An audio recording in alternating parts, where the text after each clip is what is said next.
Welcome back to new vlog. நாளைக்கு school முடிச்சு வந்தோடனே கதன்னு ரெடி ஆகிட்டு எங்கள் அண்ணியோட ஸ்கூலுக்கு கிளம்புனேன். எதுக்கு தெரியுமா? அவங்க ஸ்கூலில் ஆனுவல் டே. நான் உள்ளே போகும்போது நிறைய பேர் பூலாம் வச்சுருந்தாங்க. அதை பார்த்தோன்னே நான் தான் சீஃப் கெஸ்ட்னு நினச்சிட்டேன். யோ, யார் நீ? என்ன கேட்ட? யாருன்னு கேட்ட? பார்த்தா அங்கே வேற ஒருத்தவங்க வந்திருந்தாங்க. நம்மளுக்கு தான் ஸ்நாக்ஸ் முக்கியமாச்சே. போன உடனே ஒரு ஐஸ்கிரீமை குடிச்சாச்சு. நம்ம என்ன வேலையா செய்ய போறோம்? அப்படியே சாக்லேட் சாப்பிட்டுட்டு பின்னாடி ஒரே சத்தம். என்னதான் திரும்பி பார்த்தா அண்ணன்கெல்லாம் டான்ஸ் ஆடிட்டு இருக்காங்க.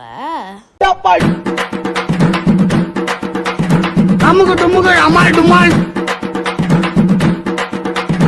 அமுகு டுமுகள் அமால் டுமால். அவங்க டான்ஸ் ஆட பார்த்தோன்னே எனக்கும் டான்ஸ் ஆட ஆசை வந்துச்சு. அமுகு டுமுகள் அமால் டுமால், அமுகு டுமுகள் அமால் டுமால். நான் ஒரு குட்டி டான்ஸை போட்டுட்டு அங்கேருந்து கிளம்பிட்டேன். நீங்களும் இந்த மாதிரி வேறு ஸ்கூலுக்கு ஆனுவல் டேக்கு போயிருந்தீங்கன்னா கீழே கமெண்ட் பண்ணுங்கள். அப்படி மறக்காமல் லைக்கும் பண்ணுங்கள். பாய். மோசமாக வீட்டுக்கு செல்லுங்கள். நன்றி, வணக்கம்.